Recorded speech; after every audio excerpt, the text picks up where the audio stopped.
Good morning students. पिछले सप्ताह हमने प्लेट टेक्टोनिक थ्योरी को पूरा पढ़ा। उम्मीद है कि वो आपको पूरा अच्छे से समझ में आ गया होगा और उसमें मैंने आपके छोटे छोटे स्मॉल संभावित प्रश्न भी बताए और उसके आंसर्स भी बताए। आज हम कर रहे हैं द डेक्टोराइन ऑफ आइसोस्टेसी। तली होती ना, पानी की तल या रेखा, उसको हम डेक्टोराइन बोलते हैं। साधारण शब्द में बता रही हूँ, जोग्राफिकली डिक्शनरी में तो आप आराम से देख के और देखें। आइसो मतलब सम, आइसो मतलब सम, और STASTY स्टेसी। तो स्टेसी मतलब स्थिति। अब बच्चों, हमें ज्योग्राफी में स्थिति का मतलब क्या होता है? ज्योग्राफी में स्थिति का मतलब ये आइसो है। हाँ, आइसो मतलब सम और स्टैटिसी मतलब दो शब्दों को मिलकर के बना है। सम आइसोस्टेसी, स्टेसी है ना, आइसोस्टेसी मतलब सम स्थिति। अब समस्थिति पढ़ने की कहाँ जरूरत है और क्यों समस्थिति है, कैसे है ना, कहाँ है, ये किस जगह है, ये चीज हमें देखनी है। मैंने सिर्फ एक लाइन लिखी हुई है। यदि हम इसको एक शब्द में, एक रेखा, 1 line answers, very short answer में आइसोस्टेसी को बताएं तो क्या बोलेंगे? घूमती हुई पृथ्वी, घूमती या परिभ्रमण करती हुई पृथ्वी के ऊपर। अब पृथ्वी के ऊपर क्या बच्चों? पैनों पर पृथ्वी के घूमती हुई पृथ्वी कैसे बेटा? पश्चिम से पूर्व। पृथ्वी कैसे घूम रही है अपनी कीली पर? पश्चिम से पूर्व। ठीक है, ये एक्सिस आपका इंक्लाइंड है, झुकी हुई है अपने अक्ष तल पर 23.5 डिग्री के कोण से। तो घूमती हुई पृथ्वी के ऊपर। अब जैसे जैसे अपन खड़े हैं, जमीन के ऊपर खड़े हैं ना, अपना घर वगैरह जो भी बना है जमीन, तो इसको हमने क्या बोला है? भू प्रॉपर्टी। अब इसको बार बार मैं ऐसी जमीन का तल नहीं बोलूंगी, केवल बोलेंगे we are standing at the on crust, earth crust के ऊपर, भूत। अब इसके अब हम तो खड़े हैं, साथ साथ क्या क्या स्थल भाग हैं, कौन कौन से स्थल भाग हैं? जैसे देखिए, पर्वत, पठार, घाटियां, है ना, सिंपल मैदान, ये समुद्र के तल, ये सब किसके ऊपर है? पृथ्वी के तल के ऊपर समस्त भूभाग हैं। और भूभाग को हम और ज्योग्राफी में दूसरी भाषा में बोलते हैं ऑल रिलीफ, उच्चावच, है ना, उच्चावच। सारे भूभाग किस पे खड़े? कहाँ है ये? पृथ्वी के तल के ऊपर के उठे हुए भूभाग।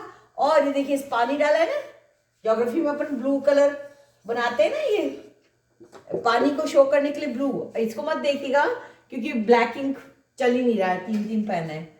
तो ये आपके जो समुद्र तल से ऊपर उठे हुए भूभाग और पृथ्वी के आंतरिक भूभाग, जैसे हमने देखा कि जैसे माउंटेन रेंजेस स्थल भाग पे हैं, ऐसे आपके अटलांटिक है, कार्लसबर्ग रिज है, वगैरह वगैरह बहुत सारी हैं। वो हम सब समुद्र की तली वाला चैप्टर जब पढ़ेंगे तो उसमें और अच्छे से देखेंगे उच्चावच सारे, है ना। तो नित्तल के उच्चावच और स्थल के उच्चावच। नित्तल मीन्स सी फ्लोर, समुद्र के नीचे के भूभाग। अब पृथ्वी इतनी तेजी से घूम रही बच्चों कि 1 सेकंड में ये अराउंड 111 किलोमीटर्स दूरी तय करती है 1 सेकंड में। तो कुल कहने का मतलब एक पूरा इतना लाखों आपका डायमीटर करोड़ों में है, तो वो इसको चक्कर लगाने में दिन का एक कितना लगता है? 24 घंटे में एक चक्कर अपनी कीली पे लगा रही है। तो इतनी तेज घूमती हुई पृथ्वी के ऊपर ऊंचे उठे हुए भूभाग और नीचे वाले भूभागों के बीच जो संतुलन है, संतुलन, बैलेंस, है ना। ये बैलेंस कैसा है? ऐसे यहां पर ऊपर उठे हुए भूभाग और नीचे वाले भूभाग, ये बैलेंस जो मेंटेन है, इसी को हम क्या कहते हैं? समस्थिति कहते हैं, आइसोस्टेसी कहते हैं। ठीक है, तो अब देखिए इसमें थोड़ा सा इसी बात को, घूमती हुई पृथ्वी के ऊपर ऊंचे उठे हुए भूभाग और पृथ्वी के आंतरिक भागों के बीच जो संतुलन होता है उसको हम आइसोस्टेसी कहते हैं। आज तो बच्चों ये शब्द हम बहुत आसानी से बोल रहे हैं, पर पहले ये इतना आसान नहीं था। इसको फाइंड आउट करने के लिए बहुत सारे जोग्राफर्स ने वर्क किया, काम किया और उनके सिद्धांत आए, तो हम इसलिए इसको आइसोस्टेसी सिद्धांत भी उनके रूप में पढ़ेंगे। ठीक है। अब बच्चों ये लैटिन भाषा का शब्द है आइसोस्टेसी, और इसके लिए जो वर्ड बोला गया है कि परिभ्रमण करती हुई पृथ्वी के ऊपर स्थित क्षेत्रों, पर्वत पठार आदि और तथा निम्न बेसिनों के मध्य भौतिक अथवा यांत्रिक स्थिरता की दशा ही संतुलन है। Upstanding parts and lowering basins on a rotating earth. तो ये मैकेनिकल स्टेबिलिटी हुई है ना, यांत्रिक या भौतिक। अच्छा, इसी प्रकार से बच्चों ये तो सिंपल मैंने आपको समझाया, उसी को मैंने शब्दों में बोला है, और ये these are not my words. जो डेफिनेशन है आइसोस्टेसी की वो मैं बता रही हूँ आपको। इसी प्रकार से बच्चों आर्थर होम्स ने, मैंने बताया ना आपको, बहुत काम किया है ना, जियोलॉजिस्ट थे वो। उन्होंने भूभौतिकी पे बहुत काम किया और भूगर्भिक बातों पे बहुत काम किया, इसलिए उनका पर्वत निर्माण सिद्धांत वगैरह सब आएगा। तो अब आर्थर होम्स के मत के अनुसार समस्थिति संतुलन की वह दशा है जो भूपटल के ऊपर विस्तृत विभिन्न ऊंचाइयों वाले मतलब कोई पर्वत बहुत ऊंचा है, कोई थोड़ा कम है, कोई और भी ज़्यादा है, तो इस प्रकार विभिन्न ऊंचाई है ना, डिफरेंट हाइट्स वाले विशाल पर्वतमालाओं, पठारों। अब जैसे तिब्बत का पठार लो तो कितना ऊंचा है समुद्र तल से, और हमारा भारत का प्रायद्वीप का पठार लो तो देखो कितना हमारा नीचे है। तो कई हजार मीटर्स का डिफरेंस है दोनों पठारों में। ऐसे अनातोलिया का पठार है, जैग्रोस का पठार है, पठार बोलेविया का पठार है। दुनिया में ये सारे पर्वत जहाँ जहाँ हैं उसके पास में पठार निश्चित तौर पे देखे जा सकते हैं। तो कहने का मकसद कि जो ये सारे पठार हैं और मैदानों के मध्य जो संतुलन की दशा पाई जाती है वो समस्थिति कहलाती है। अब जैसे बच्चों, मैंने फर्स्ट ज्योग्राफी में जब आपको चैप्टर पढ़ाया था तो बेस्ट बुक बताई थी बहुत सारी, है ना। मैंने कहा था चाहे तुम सविंदर सिंह की भौतिक भूगोल लो, चाहे तुम अलका गौतम की लो, चाहे तुम खुल्लर महोदय की लो, और बीसी जाट साहब, बहुत सारी किताबें बच्चों। क्योंकि आपकी टेक्स्ट बुक नहीं है, 12th क्लास की बुक नहीं है ना, ये कॉलेज है, तो इसमें आपको डिफरेंट बुक्स देखनी चाहिए। और इसमें मैंने आपको फिर मॉन्क हाउस की बताई थी, स्टेलर एंड स्टेलर की बताई थी।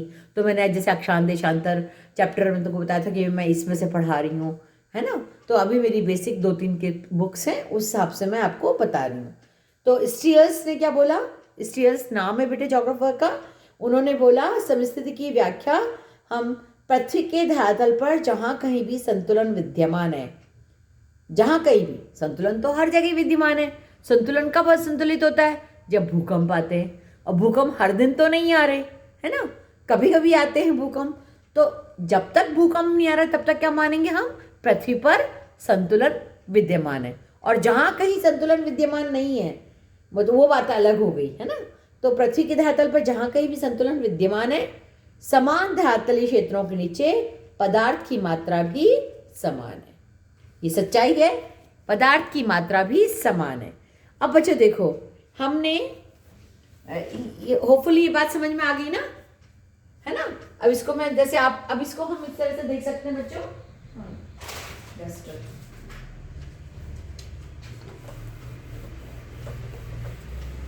ये जहां कहीं भी समान बात बोली है आपने। मैंने एक वर्ड आपको जब पृथ्वी की उत्पत्ति के बाद मैंने यूनिवर्स ब्रह्मांड की उत्पत्ति के 5 सिद्धांत बताए थे ना, पढ़ लिया आपने। अब केंद्रीय बल, अपसारी बल, जड़त्व बल, लॉ ऑफ बायंसी, ये पल्लवनशीलता, बायंसीशीलता, ये पल्लवनशीलता बल, फोर्स ना, फोर्स ऑफ बायोंसी। ठीक है, एक मिनट, इसको रनिंग में ना लिख के वैसे लिखती हूं मैं, है ना। तो ये एक मिनट बच्चों, इसको पल्लवनशीलता का बल जो बेटा, इसको हम कैसे मानते हैं, इसके लिए मैंने आपको उदाहरण बताया था। और क्या बताया था कि जैसे आप आराम से कर सकते हैं कि एक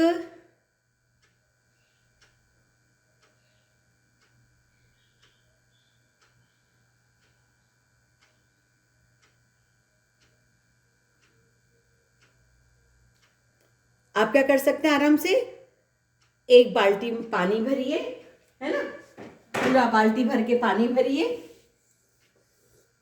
ठीक है, और इसके अंदर पूरा पानी भर के एक खाली मग, खाली मग क्या करें, उल्टा इसमें डुबो दे मग को। अब पानी इसमें जब आप डुबो रहे हैं तो क्या ये पूरा डूबेगा? ऊपर से आपने इसमें अपना हाथ दिया है ना, हाथ से इसको डुबोया, तो क्या ये डूबेगा? बाल्टी में खाली मग, ये जो इतना प्रेशर आप उल्टा करके लगा रहे हो तो ये मग इसमें डूबेगा नहीं, और बल्कि जितना तेजी से आप फोर्स लगाओगे उसके विपरीत ये फोर्स वर्क करेगा। समझ में आ गई बात? कि आपने भरी पानी की बाल्टी में एक खाली मग को डाला, डुबोने की, सीधे हाथ से उसको डुबोने की कोशिश की, उसके तली पर आपने हाथ से प्रेशर डाला, और प्रेशर डालने पर ये मग इस बाल्टी के अंदर नहीं डूबेगा, और इस दबाव की विपरीत आपकी क्या होगा, बल लगेगा, और वो बल, दबाव के विपरीत जो बल लगा है, यानी इस पानी को हटाने के लिए, मग में पानी के एंटर होने के लिए जो बल लगा है, वो बल ही पल्लवनशीलता का बल, फोर्स ऑफ बायोंसी कहलाता है। क्यों? क्योंकि पृथ्वी पर भी सेम यही बात हो रही है बच्चों। क्या बात हो रही है? ये बायोंसी फोर्स किसने दिया था? आर्किमिडीज ने। किसने? आपके, किसने दिया था? अरे यार बच्चों, बार बार मिस्टेक कर रही हूं मैं। BUOYANCY, ANCY, ये अंग्रेजी मीडियम वालों के लिए लिख दिया है मैंने, फोर्स ऑफ बायोंसी। तो ये आर्किमिडीज ने सिद्धांत दिया था। आर्किमिडीज आपने छोटी क्लास में जो साइंस में पढ़ा हुआ है, ये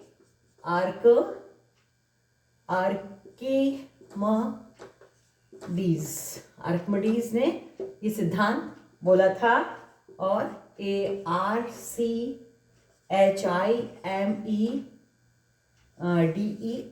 आर्किमिडीज इंग्लिश में, आर्किमिडीज ने सिद्धांत दिया था। तो ये मैंने आपको बताया है कि पृथ्वी पर उत्पत्ति के समय भी ये द्रव्यमान के विपरीत बल काम किया है। अब देखिए, हमने ये चीज़ पढ़ी है बच्चों कि जो हमारा प्लास्टिक बेल्ट या हमारी जो स्टेनोस्फीयर है, उसमें भी आपका ये चीज़ दुर्बलता मंडल, जिसको मैंने बोला था कि इसमें भी सारी जितने भी पृथ्वी की सतह, पृथ्वी के जितने भी ऑब्जेक्ट्स हैं, उच्चावच के भाग हैं, वो अपने भार की मात्रा के बराबर बल को हटाने में लगे हुए हैं, और उसी बल को हटाने की प्रक्रिया के तहत ये संतुलन धरती के ऊपर बना है। ठीक वैसे ही जैसे मैंने बाल्टी में आपको मग डुबोने वाली बात कही। तो बच्चों, इसको हिंदी में अच्छे से कैसे डिस्कस करेंगे। पल्लवनशीलता तरल माध्यम में किसी वस्तु के तैरने का वह गुण, किसी वस्तु के तैरने का वह गुण या योग्यता है जिसके द्वारा वह अपने द्रव्यमान यानी मास, अपने मास के बराबर द्रव्य को हटाता है। और यही कारण है बच्चों कि जो बड़ा समुद्री जहाज है वो तो डूबता नहीं है, और बाकी छोटी सी कील जो है, पानी में कील जो है छोटी सी, वो डूब जाती है। जहाज नहीं डूबता। क्यों? क्योंकि जहाज अपनी तली के बराबर जितना इसका मास है, मास द्रव्यमान, उतना द्रव्यमान हटाता है, मतलब उतना पानी को हटाएगा। तो जो फोर्स के अगेंस्ट जो फोर्स लगा, द्रव्यमान को हटाने में जो बल लगा है, वो पल्लवनशीलता का सिद्धांत बल है। तो ये पल्लवनशीलता के बल के आधार पर समुद्र से जितने भी ऊपर, धरती के ऊपर जितने भी ऊंचे उठे हुए भाग है, ये कहाँ संतुलन में आने की कोशिश कर रहे हैं, कहाँ द्रव्यमान हटा रहे हैं? अपने तली के अंदर, अपने बेस में, बॉटम में। तो ये आज के लिए समस्थिति शब्द का अर्थ मैंने समझाया। Thank you.